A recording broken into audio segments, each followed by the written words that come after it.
함께 은혜 받으신 하나님의 말씀은 신약성경 베드로 전서 2장 1절로 10절 말씀입니다. 신약성경 378면에 있습니다. 다 같이 일어나셔서 한 목소리로 하나님 말씀을 읽겠습니다. 베드로 전서 2장 1절로 10절 말씀입니다. 시작. 그러므로 모든 악독과 모든 기만과 외식과 시기와 모든 비방하는 말을 버리고 갓난아기들 같이 순전하고 신령한 젖을 사모하라. 이는 그로 말미암아 너희로 구원에 이르도록 자라게 하려 함이라. 너희가 주의 인자하심을 맛보았으면 그리하라. 사람에게는 버림바가 되었으나 하나님께는 택하심을 입은 보배로운 산돌이신 예수께 나아가 너희도 산 돌같이 신령한 집으로 세워지고 예수 그리스도로 말미암아 하나님이 기쁘게 받으실 신령한 제사를 드릴 거룩한 제사장이 될지니라. 성경에 기록되었으되 보라, 내가 택한 보배로운 모퉁이 돌들을 시온에 두노니 그를 믿는 자는 부끄러움을 당하지 아니하리라 하였으니, 그러므로 믿는 너희에게는 보배이나 믿지 아니하는 자에게는 건축자들이 버린 그 돌이 모퉁이의 머릿돌이 되고 또한 부딪히는 돌과 걸려 넘어지게 하는 바위가 되었다 하였느니라. 그들이 말씀을 순종하지 아니함으로 넘어지나니 이는 그들을 이렇게 정하신 것이라. 그러나 너희는 택하신 족속이요 왕같은 제사장들이요 거룩한 나라요 그의 소유가 된 백성이니 이는 너희를 어두운 데서 불러내어 그의 기이한 빛에 들어가게 하신 이의 아름다운 덕을 선포하려 하게 하심이라. 너희가 전에는 백성이 아니더니 이제는 하나님의 백성이요 전에는 긍휼을 얻지 못하더니 이제는 긍휼을 얻은 자니라. 아멘. 예배하는 자가 되자. 이와 같은 제목을 하나님 말씀을 같이 나눠보려고 합니다. 사모님이 지난 주간에 짧은 숏 영상을 하나 보내준 게 있어요. 87세, 그 영상을 찍었을 때 아마 87세 노 선교사님의 아주 직선적인 멘트였어요. 그 멘트가 뭐였냐? 교회를 다니는 사람하고 예수를 믿는 사람하고 성령을 받은 사람하고 성령의 충만함을 받은 사람이 차원이 다르다라는 거예요. 그러면서 교회를 다니는 건 교인이고 예수를 믿는 건 성도이고 하나님의 뜻대로 살려고 하는 사람은 자녀다. 뭐 이렇게 이 선교사님이 아주 직선적으로 노골적으로 딱 표현했는데 이걸 완전히 이렇게 세분화한다는 것도 요즘 시대에 쉽지 않지만 그래도 생각해 볼 필요가 있어서 제가 오늘 우리가 올 한 해 예배라는 데 집중을 하고 하나님께 발견되어지는 예배자로 살려고 몸부림치는 예배의 포커스를 맞춘다면 우리가 말할 일상생활에서 말하는 것들 있죠. 그냥 교회에 습관적으로 가는 사람들, 믿음이 별로 없이 습관적으로 그냥 어쩔 수 없이 가는 사람들은 예배를 보러 간다고 해요. 그래서 예배를 보러 가는 사람과 예배를 드리러 오는 사람과 그리고 예배하는 사람이 있다는 거죠. 여기에서 또 이제 우리가 조금 더 디테일하게 들어가면 교인은 그래, 교인과 성도 구별하는 거 알겠어. 예배를 보러 가는 거하고 예배를 드리는 거하고 구분되는 거 알겠어. 근데 예배를 드리러 가는 거하고 예배하는 사람하고 뭐가 다를까? 성도하고 자녀는 뭐가 다르지? 이것들을 우리가 조금 더 묵상하고 성숙되어져 갈 필요가 있는 것 같아요. 제가 이걸 보면서 뭘 이렇게 세분하고 뭐가 달라? 왜 이렇게 복잡하게 하지? 라고 생각을 했다가 여기에 비밀이 성숙되어지는 것, 성장하는 거하고 관련이 있겠다.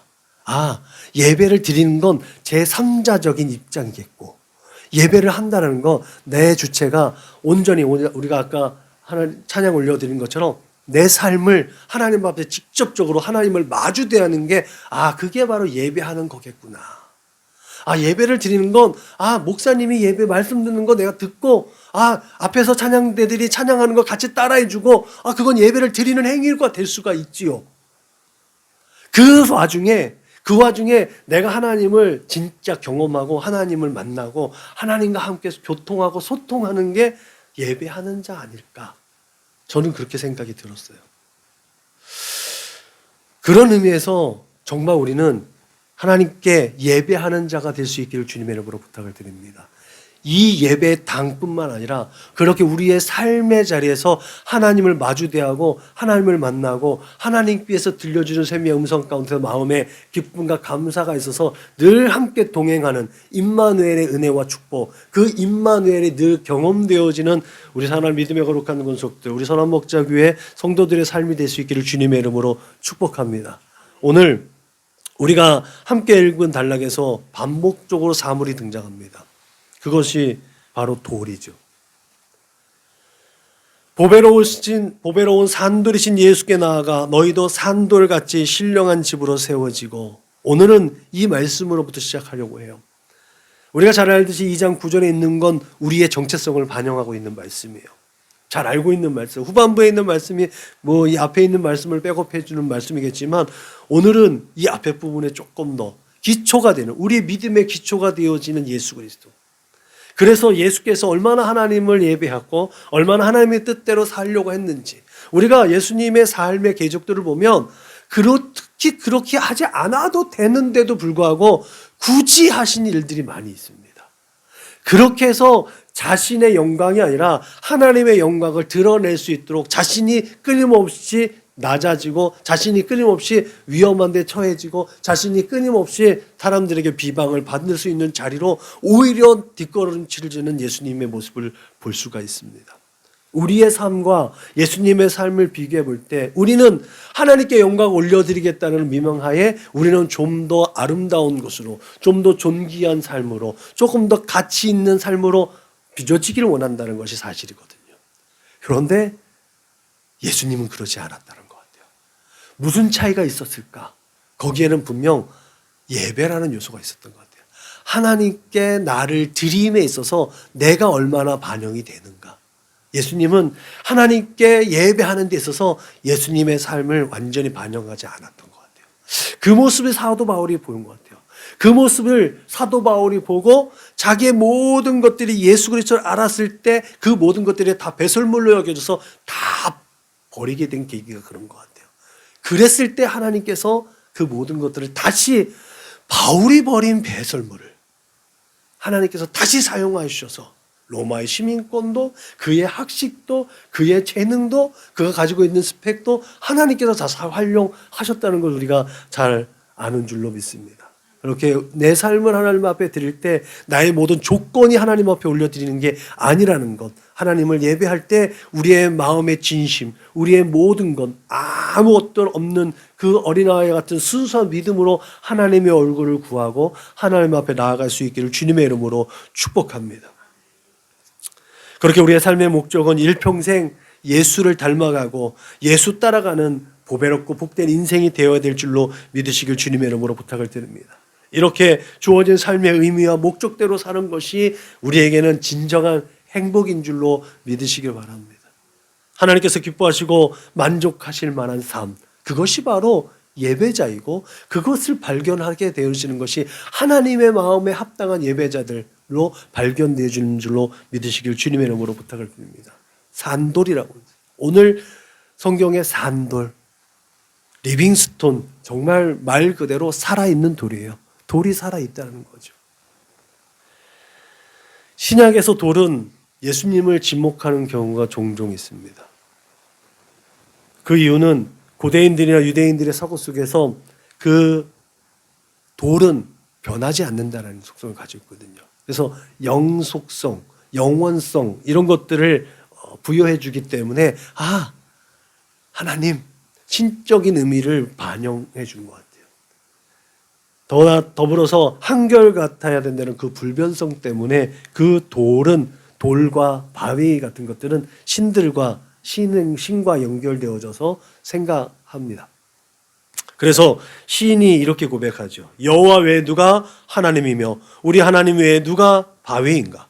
여호와는 나의 반석이시요 나의 요새시다 라고 신앙을 고백한 거예요. 그런 의미에서 오늘 베드로가 예수님을 산돌이라고 말한 것이 바로 예수님은 살아계시다, 예수님은 살아계신 하나님이시다 라고 고백한 것으로 이해가 됩니다. 그러면 우리는 살아계신 하나님의 영으로 몸된 교회를 이루고 몸된 교회로 세워졌을 때 건강하게 이 교회가 유지될 수 있도록, 또 균형 있고 질서 있게 성장할 수 있도록 그 모든 것들을 또 겸비해야 될 줄로 믿으시길 주님의 이름으로 부탁을 드립니다. 우리의 생각과 마음과 또 필요하다면 우리의 물질과 필요하다면 우리의 시간과 필요하다면 우리의 모든 에너지를 다 응축시켜서 한마음 되어질 수 있어야 될 줄로 믿으시길 주님의 이름으로 부탁을 드립니다. 모든 에너지가 응축되어졌을 때 추진력이 생기는 거예요. 이 설교를 한 번 더 되짚어 보면서 이번에 안타깝지만 축구 대표팀 생각을 좀 했고, 축구 항상 영원한 우승 후보라고 생각되어지는 브라질, 아르헨티나 여러 각국의 그 쟁쟁한 스타 플레이어들이 많은 축구팀을 생각하게 됐어요. 아무리 뛰어난 한 사람 한 사람 재능이 있고 아무리 뛰어난 그 각 포지션에서 세계 1위, 세계에 가장 잘한다는 선수들이요, 한 마음 되지 않으면 좋은 결과를 얻어낼 수 없다는 거죠. 교회가 그런 것 같아요.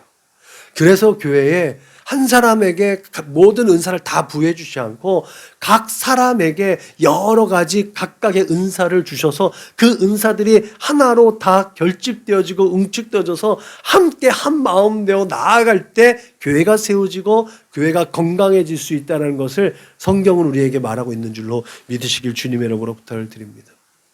히브리인들의 사고를 따르면 돌은 그렇게 대단한 영광의 표현입니다. 그래서 이기는 자에게는 흰 돌을 주신다는 이 요한계시록의 말씀은 종말의 때를 살아가고 있는 우리에게 참 기쁨과 소망이 되는 줄로 믿으시길 바랍니다. 우리에게도 돌을 준다는 거예요. 아주 순결한 흰 돌을. 그 돌을 부여해 준다는 거예요. 이게 뭐죠? 흰 돌을 우리에게 준대요. 아까 돌이 어떻다 그랬어요? 영원한 것이다. 불변하다 그랬잖아요. 우리가 영생의 복을 얻는데 이것이 하나님께서 다시 변개치 않는다는 의미가 그 안에 담겨져 있는 거 아니겠습니까? 그렇게 믿음의 백성된 우리가 하나님 나라의 그 거룩한 나라에서 그 거룩한 옷을 입고 기쁨의 춤을 추며 영광과 존귀의 관을 쓰는 순결한 신부 되심을 믿으시길 주님의 이름으로 축복합니다. 더 나아가서 그렇게 하나님과 같이, 예수님과 같이 그 신적인 지위를 부여받아서 왕노릇하고 영생 복락을 누리게 됨을 믿으시길 바랍니다. 이 짜릿함이 우리의 삶의 자리에서 매일매일 힘과 지혜와 능력이 되고 에너지원이 될 수 있기를 주님의 이름으로 부탁을 드립니다. 이 세상의 삶이 우리의 삶의 전부가 아니라는 거죠.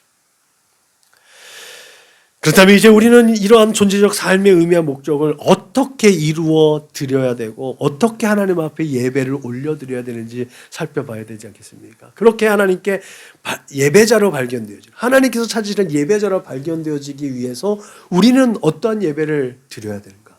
그 진정한 예배를 드리기 위해서 우리는 하나님께서 받으실 만한 제사를 드려야 될 줄로 믿으시길 바랍니다. 우리는 하나님께 예배를 드리는 거잖아요. 우리의 마음이 기쁘고 누군가에게 보여주려고 예배를 드리는 게 아니라는 말이죠. 예배는 하나님께 드려진다는 거죠. 하나님께서 기쁘시게 받으실 만한 예배, 하나님께서 기쁘시게 받을 만한 제물, 하나님께서 기쁘시게 받을 만한 헌신과 봉사와 우리의 충성됨이 되어야 될 줄로 믿으시길 주님의 이름으로 부탁을 드립니다. 100원짜리 하나를 드려도요, 아니요 1억 원을 하나님께 드려도요, 하나님께서 기뻐하시지 않으신다면 그거는 무가치하다는 거죠. 그냥 세상의 물질이에요. 그러나 100원짜리 하나 드려도요, 그것이 하나님의 가치를 입으면 세상의 그 어떤 금은보화보다도 더 귀하고 값진 예물이 될 수 있음을 믿으시길 주님의 이름으로 부탁을 드립니다. 청년 시절에 저에게 굉장히 많은 영적인 그런 보석들을 깨닫게 해준 존 F. 메가더라는 목사님이 계십니다. 그분의 책이 이제 참된 예배라는 책이 있어요. 여러 가지 책이 있는데 지금도 여전히 조금 뭔가 부족하다 싶으면 그 책을 떠들어 봐요. 벌써 30년도 넘은 책이거든요. 근데 그 말씀으로 다시 중심을 잡을 수가 있어요. 그만큼 저한테는 굉장히 큰 에너지를 주는 책이기도 하고 영향력을 줬던 목사님이시기도 합니다. 존 F 목사님은 그 참된 예배를 시작하면서 이런 얘기를 해요. 하나님께 드려지는 예배가 우리의 삶의 범주에 추가되는 것이 아니라 우리의 삶의 본질이자 핵심이다. 우리가 주일날 아침에 이 여주에서 여기까지 그 70km를 달려오는 건 이 예배가 이게 우리의 삶의 하나의 일부가 아니라는 거예요.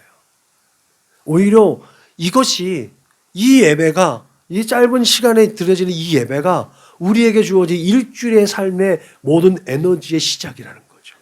여기서부터 우리의 모든 것들이 시작되어진다는 것을 오늘 깨달을 수 있기를 주님의 이름으로 부탁을 드립니다. 그런 측면에서 예배는 하나님께서 받으실 만한 예배와 받지 않으실 만한 것들이 있다는 거죠. 하나님께서 예배를 인정하지 않는 것이 뭐가 있겠어요? 그렇게 예물 드리고 시간 드리고 마음 드리고 자신의 삶을 또 내려놓으면서 예배로 왔는데 하나님께서 받으시지 않는다? 얼마나 불쌍한 일이에요. 얼마나 어리석은 일이에요. 바울이 그래서 예수님의 부활이 없다면 바울이 우리가 하나님께 드려지는 이 예배가 하나님께서 받으실 만한 것 되지 않으면 이 모든 것들이 봤을 때 우리는 얼마나 불쌍한 사람들이냐, 얼마나 어리석은 사람들이겠느냐라고 얘기하고 있는 거 아니겠습니까? 여러분, 하나님께서 예배를 인정하지 않는 것은 그 마음 가운데 거짓된 신들을 지어놓는 것 아니겠습니까? 하나님께 예배 드린다고 하지만 결국은 내 만족을 위한 것, 내 어떤 목적을 달성하기 위한 것, 그런 것들을 위해서 하나님을 정면에 내세우고 하나님의 이름을 망령되이 일컫는 것 아니겠습니까? 그렇기 때문에 하나님께서 그 예배를 받아주시지 않는 것 아니겠습니까? 그러면서도 자신은 하나님께 예배를 드렸다고 착각하고 반성하지 못하는 모습들, 결국은 그 원초적인 것들이 금송아지 사건 아니겠어요? 출애굽기의 금송아지 사건 통해서 하나님 보이지 않으니까 금송아지라 해서 자기의 만족을, 자기의 불안감을 해소하고 싶은 마음들, 우리의 인간에게는 그런 것들이 있어요. 보이지 않는 하나님 내게 어떠한 마음 주셔서 이 불안한 마음과 걱정되고 낙심되어 이 모든 것들을 해결해 주게 해주세요. 그래서 우리의 미모를 치장하고 우리의 옷매무새를 좀 더 우리의 열등감을 해소하기 위해서 사람들의 명품을 갖다가 찾고 이런 것 아니겠습니까? 하나님께 나아가기보다도 우리의 삶의 자리에서 우리는 그 해결책을 찾으려고 몸부림치지는 않습니까? 이러한 경우들이 성경에 많이 있어요. 나답과 아비후가 그랬고요. 초대 왕이었던 사울이 그랬고요. 언약궤를 가지고 오는 그 웃사가 그랬어요. 나름대로 하나님을 예배하고 하나님을 경배한다고 했던 사람들이지만 하나님보다 자신의 목적이 앞섰던 사람들의 비극적인 결말을 성경은 우리에게 말씀해 주고 있는 줄로 믿으시길 주님의 이름으로 부탁을 드립니다. 자신들의 그 사사로운 감정과 자기 방식대로 드려지는 그 예배 행위로는 하나님을 기쁘시게 할 수 없다는 거예요. 하나님께서 받으실 만한 예배가 될 수 없다는 거예요. 그것이 최종 완결판이 바로 바리새인들과 서기관들의 그들의 행위들 아니겠습니까? 그래서 예수님께서 화 있을진저라고 얘기하는 건 아니겠습니까? 오늘 우리 주변의 신자들의 모습을 보면 이런 모습들을 얼마나 많이 가지고 있는지 우리는 심심치 않게 발견할 수 있게 됩니다. 그렇다면 여러분, 여호와의 산에 오를 자가 누구며 그의 거룩한 곳에 설 자가 누구인가라고 외치는 시인의 고백처럼 누가 하나님께 예배할 수 있고 어떻게 하나님을 예배할 수 있는가라는 이 질문 앞에 우리는 날마다 서야 될 줄로 믿으시길 바랍니다. 그 비밀한 것을 오늘 본문을 우리에게 교훈하고 있는 줄로 믿습니다. 진정한 예배자가 되기 위해서 우리는 주의 인자하심을 맛본 자답게 행동해야 될 줄로 믿으시길 바랍니다. 3절에 나와 있습니다. 주의 인자심을 맛보았으면 그리하라. 한국 사람 정서의 이 말씀이 정말 좋은 것 같아요. 네. 우리는 먹고 사는 거에 아주 목숨을 겁니다. 우스갯소리로 그냥 친구 하는 게 친구들 먹잖아요. 친구 먹기도 하고. 다양한 것을 많이 먹습니다. 먹는 것에 대해서 한국 사람들이 다른 외국 사람들보다 많이 먹는데요. 이전에는 더 많이 먹었고, 우리나라 조금 먹고 살만하니까 육류 소비량, 해산물 소비량, 모든 음식의 소비량 1위가 대한민국이래요. 건전한 음식뿐만 아니라 불건전한 것도 잘 먹는데요. 우리 한국 사람들은 먹는 거에는 아주 목숨을 거는 거예요. 그런 것 같습니다. 그러니까 저는 전통적인 한국 사람인 것 같더라고요. 오늘 베드로가 말하고 있는 거예요. 주의 인자하심을 맛보아 알지어다. 그 맛보았으면 그렇게 할지어다. 하나님께서 받으실 만한 예배를 드리는 사람을 우리는 예배자라고 부릅니다. 이 예배자는 교회에 있든지 세상에 있든지 분명히 드러나게 됩니다. 왜냐하면 주님은 그 안에 생명을 부여해 주셨고 빛을 심으셨고 빛이 드러나게 해주셨고 그가 어디를 가든지 살아갈 맛을 내게 해주는 소금의 역할을 그에게 부여해 주셨기 때문인 줄로 믿으시길 바랍니다. 그래서 예수님은 너희가 세상의 빛이고 세상의 소금이다라고 얘기했어요. 너희가 세상의 빛이 되고 소금이 되라고 한 것이 아니라 너희는 세상의 소금이고 너희는 세상의 빛이다라고 인정해 주셨어요. 믿으시기 바랍니다. 우리 안에 예수가 있으면 우리는 그렇게 세상에 드러나는 존재가 되는 줄로 믿으시길 주님의 이름으로 부탁을 드립니다. 우리의 성향과 우리의 처지와 상황과 형편과 상관없이 예수님 때문에 우리는 세상 가운데 드러날 수 있음을 믿으시길 주님의 이름으로 축복합니다. 빛이기 때문에 어둠에 대한 반작용이 반드시 일어납니다. 소금이기 때문에 인생 살아갈 맛이 생기는 줄로 믿으시길 주님의 이름으로 축복합니다.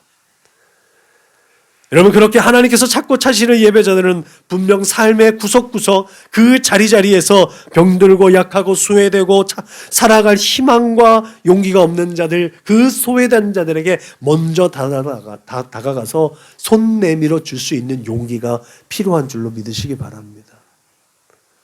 그것이 지극히 작은 자에게 하는 의인의 행위라고 예수님 우리에게 말씀하셨습니다. 하나님께서 그렇게 살아내는 삶을 기뻐하는 삶을 우리에게 요구하는 줄로 믿으시길 바랍니다. 여러분, 내가 귀찮고 힘들어도 죽게 하듯 이웃을 섬기는 삶을 통해서 우리는 하나님을 사랑한다라는 것들을 표현하게 되는 줄로 믿으시길 바랍니다.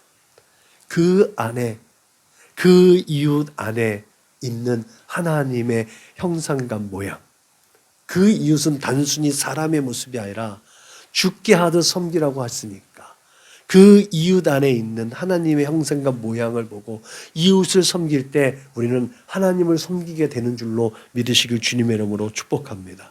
그렇게 매일매일 하나님, 내가 매일매일 하나님 앞에 섭니다라는 이 고백적 삶이 우리의 믿음의 표현을 통해, 삶의 표현을 통해서 그 믿음이 고백될 수 있기를 주님의 이름으로 부탁을 드립니다. 그렇게 될 때 세상은 우리를 통해서 하나님을 보게 되고 예수님을 보게 되는 줄로 믿으시길 바랍니다.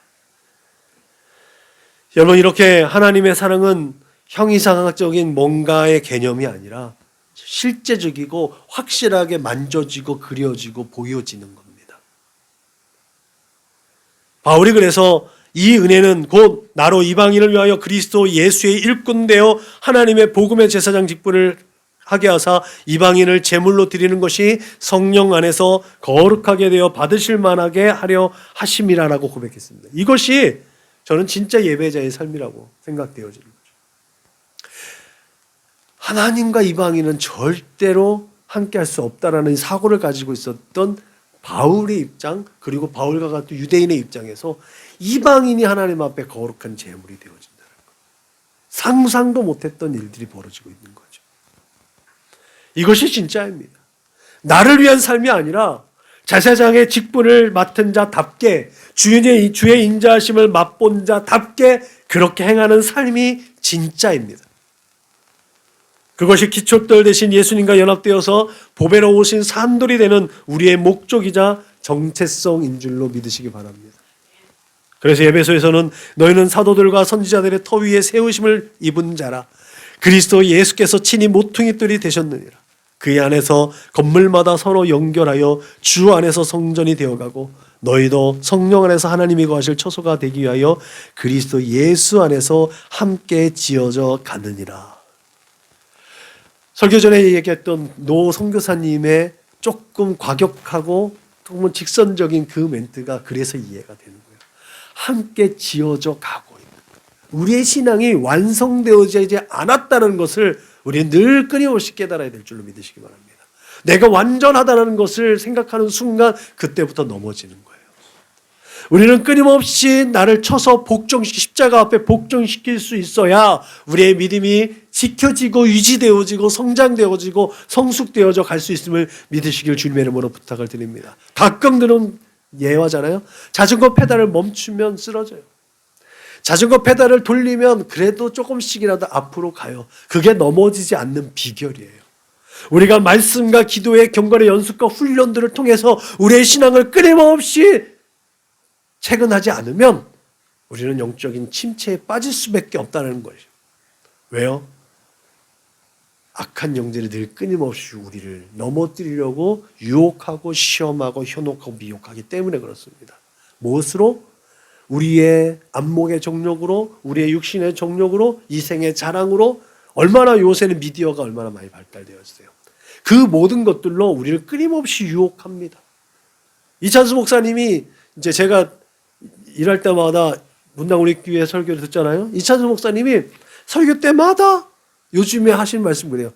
본인은 자기가 감당이 안 되기 때문에 19금 드라마도 안 보고 19금 영화도 안 본대요. 19금을 안 본대요. 게임은 조금 하는데 게임도 끊으려고 한다는 거예요. 저는 그게 이찬수 목사님의 좀 존경받을 만한 일이라고 생각해요. 자신을 쳐서 복종시키는 것. 아, 이 정도 유혹은 내가 이길 수 있어. 아, 이 정도 가지고 내가 넘어지지 않아. 라고 생각하는 순간 우리는 넘어질 수 있거든요. 그래서 늘 끊임없이 우리의 믿음을 계속해서 개선시키고 부흥시키고 우리의 믿음을 계속해서 성장시켜 나아갈 수 있는 우리의 몸부림이 필요한 줄로 믿으시길 바랍니다. 그래서 기도가 필요하고 그래서 말씀을 읽는 것이 필요하고 그래서 말씀을 묵상하는 것이 필요한 줄로 믿으시길 주님의 이름으로 부탁을 드립니다. 시간이 없어도 시간이 너무 없기 때문에 너무 바쁘기 때문에 기도하고 너무 바쁘기 때문에 말씀 보고 그래서 제가 어렸을 때 학생 우리 아들과 딸 공부할 때 과목마다 시작할 때 먼저 기도하고 성경 한 장 보고 공부하라고 했던 이유가 거기 있어요. 하다 보면은 시간이 부족한데 성경 언제 봐? 모든 일의 시작에 말씀부터 보고 기도하고 그게 우리의 삶 가운데 우리의 영적인 건강을 유지하는 비결인 줄로 믿으시길 주님의 이름으로 부탁을 드립니다. 그러면 우리의 예배는 어디서부터 시작되는 거예요? 제가 레위기에 또 설교할 때 종종 했었던 얘기예요. 레위기 1장에는 그 분명하게 기준이 정해져 있어요. 그죠? 레위기 1장에는 분명하게 기준이 정해져 있죠. 너희 중에 누구든지 여호와께 예물을 드리려거든 가축 중에서 소나 양으로 예물을 드릴지니라. 예배하는 자의 수칙이에요. 자기가 기른 가축 중에서 흠없는 제물을 선정합니다. 자기가 기르는. 그죠? 그리고 그를 회막에 가지고 와요. 그리고 그에게 안수하고 그에게 죄를 전가합니다. 그리고 자기가 집에서 기른 그 제물을 자기가 죽이는 거예요. 그리고 자기가 가죽을 벗겨요. 그리고 그 제물의 각 마디마다 다 각을 떠놓습니다. 그리고 난 후에 제사장들에게 갖다 드려. 그러면 그 제사장들이 그 번제물을 번제단에 올려놓고 불태우는 거예요. 누가 대신해 주는 게 아니에요. 자기가 하는 거예요. 제가 이 말씀을 하면서 예를 들었죠. 우리 집에서 여기까지 오는 길에 만약에 70km다? 70km면은 우리가 자동차가 없는 시절에 며칠 걸리겠어요? 빨라도 열흘이에요. 그러면 재물을 가지고 오려면 15일 이상 걸린다는 거예요. 문제는 하나님께 예물 드리는 장소가 한 곳만을 지정되어져 있었다는 거죠. 예루살렘. 그러잖아요. 그 산지까지 와야 되는 이 함정, 구별되어져서 흠없는 제물로 선정한 그 제물을 잘 가지고 와야 되는데, 이 제물이 흠없다라는 걸 어디에서 규정해줘요? 내 집에서 해주는 게 아니에요. 제사장 앞에서. 그 몇 날 며칠 동안 그 제물을 가지고 왔는데 흠이 생겼어요. 다시 빼게요. 다시 그 길을 돌아가서 다시 제물을 선정해서 다시 와야 되는 거예요. 그 번거로움이 있는 거예요. 여러분, 우리가 드리는 이 예배가 아주 쉽게 그냥 지금 마음에 어려운 마음 가지고 온 사람도 있겠지만, 우리가 쉽게 드리는 것 같지만 하나님께 드리는 예배는 결코 쉽고 만만한 것이 아닙니다. 우리가 집에서 이 예를 비한다면, 우리가 집에서 떠나서 예배당에 올 때까지 우리의 생각과 마음은 어땠느냐는 거예요. 그걸 한번 생각해 보세요. 집에서부터 여기까지 올 때에 내가 하나님께 집중해서 하나님의 예배를 드릴 때 말씀에 제가 주보를 먼저 올려드리잖아요. 그 말씀을 보고 말씀을 읽어보고 오늘은 메시지가 어떤 메시지 있을까? 우리 항상 많이 들었던 메시지니까 보나마나 뻔하지, 이런 생각이 아니라 오늘 말씀 가운데서 내게 들려지는 영적인 메시지가 뭐가 있을까? 그런 기대감을 가지고 오느냐는 거예요.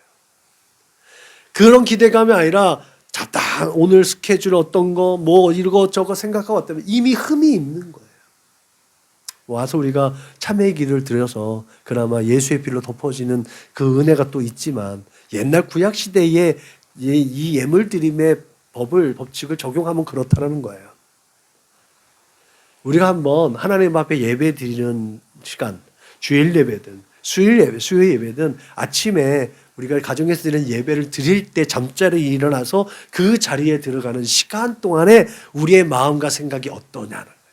내가 하나님 앞에 드려질 만한 예배자로서 준비가 되어져 있는가? 우리는 늘 한번 점검할 필요가 있다는 거죠. 그게 바로 날마다 나를 쳐서 복종시키는 삶인 줄로 믿으시길 주님의 이름으로 축복합니다. 여러분, 우리의 심령 그 깊은 곳에 정말 하나님을 향한 그 간절함이 얼마나 있느냐는 거죠. 그러지 못하는 것 때문에 순간순간 울컥울컥할 때가 있는 거예요. 그래도 이거는 개선할 여지가 있는 거죠. 그죠? 피리를 불어도 울지 않는 사람들의 모습이 얼마나 요즘 현대인에만 있어요. 저는 개인적으로 이런 간절함과 심령의 부르짖음이 저 자신에게, 우리 살아가는 가족들과 우리 믿음의 성도들에게 들려질 수 있기를 주님의 이름으로 부탁을 드립니다. 그 하나님을 향한 의무적이든 차원하는 마음이든 그 하나님을 향한 진심을 담은 참된 예배를 향한 간절한 소망이 여러분들의 있기를 주님의 이름으로 축복합니다. 저의 작은 이 몸부림처럼 우리 모두가 드려지는 이 예배가 흠이 많고 연약하고 부족하지만 우리 주 예수 그리스도의 십자가 은혜와 사랑과 부활로 덮여져 있는 참된 예배가 될 수 있기를 주님의 이름으로 축원합니다. 그렇게 부르짖음으로 말미암아 날마다 우리가 하나님 앞에 하나님의 얼굴을 구하고 하나님의 은혜의 보좌 앞을 사모하여서 그 앞으로 나아갈 때 하늘문이 활짝 열리는 축복의 역사가 있기를 주님의 이름으로 부탁을 드립니다. 그때 그 부르짖음에 하나님께서 반드시 응답할 줄로 믿으시길 주님의 이름으로 축복합니다. 여러분, 이런 하나님의 위로의 음성이 들려질 때에 정말 매일 매순간 내 삶으로 하나님, 당신 한 분만으로 만족합니다. 주님, 예수님 한 분만으로 만족합니다. 그것이 우리의 삶 속에서 늘 고백되어질 수 있기를 주님의 이름으로 부탁을 드립니다. 우리가 늘 그렇잖아요. 나 하나님 한 분으로 만족합니다 라고 하면서 더해 주시면 좋고요. 이게 제가 어느 순간에 생각했는데, 하나님을 위하여 라고 했지만 또 뒤에 기드온을 위하여 라고 했던 그 사사시대의 기드온의 모습처럼 오늘 영적인 사사시대에 살아가는 우리의 모습 가운데 하나님을 위하여라고 하지만 그거에 편승해서 저도요 라고 하고 있는 우리의 모습들을 보게 된다는 거죠. 그렇기 때문에 예배는 이 타종하는 시작, 예배를 드릴 때 찬양하는 것뿐이 아니라 우리의 삶의 모든 분야에서 준비하는 마음, 어쩌면 우리가 잠자고 있는 그 순간에서도 예배는 준비되어지고 있는 것 아닌가라는 생각이 들어요. 그래서 잠자기 전에 기도하는 훈련들, 잠자고 일어나서 기상할 때 기도하는 훈련들이 그래서 필요한 것 같아요. 처음과 끝이 기도로 시작해서 기도를 했으면 잠자는 시간은 기도하는 거 아니겠어요? 아름답게 포장하면 그렇죠.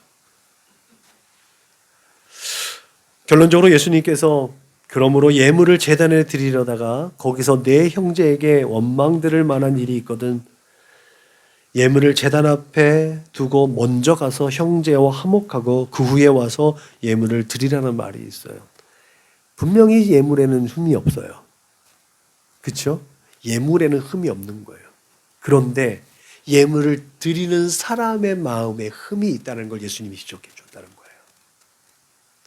한 걸음 더 나아간 거죠. 예물에는 흠이 없어요. 드리는 그 형제의 마음이 그 사람의 심령이 어떠는 거예요. 예배당에 오는 우리의 마음이 어떠냐는 거죠. 여러분 이 교훈, 예수님의 이 교훈이 정말 너무 혹독한 것 같기도 해요. 말씀을 정리하는 시간이라 더 깊이 들어갈 수는 없지만 이 말씀은 그 앞구절에 있는 말씀을 반영합니다. 누구든지 이 계명 중에 지극히 작은 것 하나라도 버리고 또 그같이 사람을 가르치는 자는 천국에서 지극히 작다 일컬음을 받을 것이요 누구든지 이를 행하며 가르치는 자는 천국에서 크다 일컬음을 받으리라. 내가 너희에게 이르노니 너희 의가 서기관과 바리새인보다 더 낫지 못하면 결코 천국에 들어가지 못하리라. 여러분은 결론적으로 내 형제에게 원망 들을 만한 일들을 하지 말라는 걸로 들려져요. 이게 쉽습니까? 쉽지 않아요. 이것을 쉽게 할 수 있는 일은 단 하나예요. 내가 없으면 되는 거예요. 내가 없으면 서로 사랑도 잘 되고요. 내가 없으면요, 서로 화목도 잘 되는 거예요. 교회를 위해서 더 발전하고 성장하기 위해서 내 주장이 옳은 것 같아서 주장하다 보니까 갈등하는 거거든요. 내 것을 내려놓으면 혹 조금 돌아가는 것 같아 할지라도 내 것을 내려놓으면 아름다움이 있다는 것들이 또 유기성 목사님이 선한 목자기를 이끌어갔던 방법 중에 하나이기도 합니다.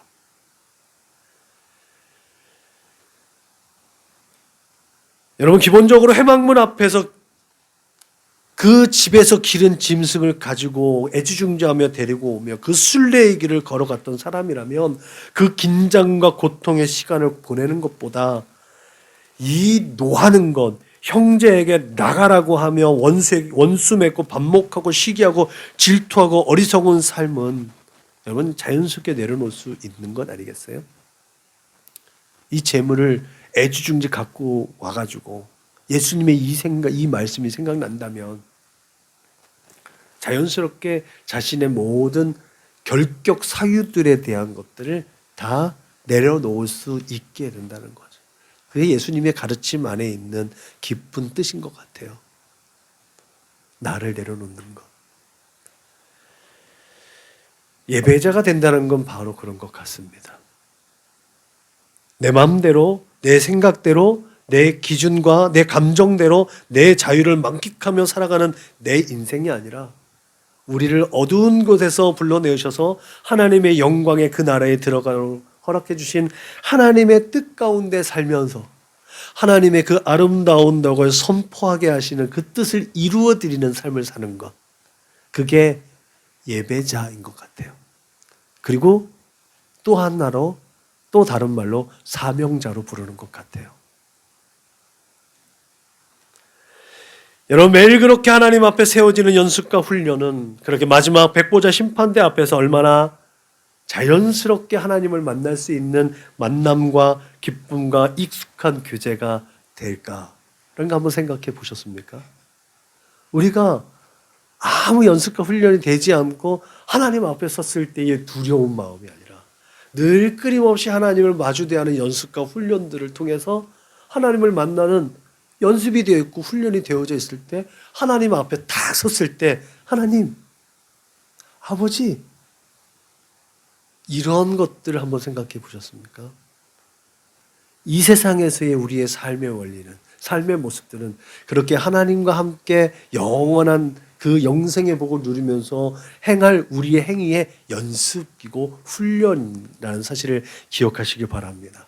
그렇게 우리 사랑하는 성도들 모두가 하나님과의 그 익숙한 만남이 충만한 진짜 예배자들로 하나님께 발견되어질 수 있는 거룩한 예배자들이 되시기를 주님의 이름으로 축복합니다. 기도하시겠습니다. 참 좋으신 하나님, 감사합니다. 오늘도 하나님을 예배했습니다. 예배를 보러 오지 않았습니다. 예배를 드렸고 또 하나님을 만나는 귀한 시간을 가졌습니다. 하나님을 만나서 하나님을 예배하는 이 연습과 훈련들이 우리 안에 체득되어질 수 있도록 인도하시고 그렇게 매일 매 순간순간 함께 동행하여 주시고 그렇게 기쁘신 뜻을 이루어 드리는 복된 삶을 통해서 하나님의 아름다운 덕이 이 세대 가운데 힘있게 선포되어지는 능력 있는 삶, 예배자의 삶, 사명자의 삶을 살아낼 수 있도록 주님 축복하여 주옵소서. 감사하며 걸어가신 우리 구주 예수님의 이름으로 기도드렸습니다.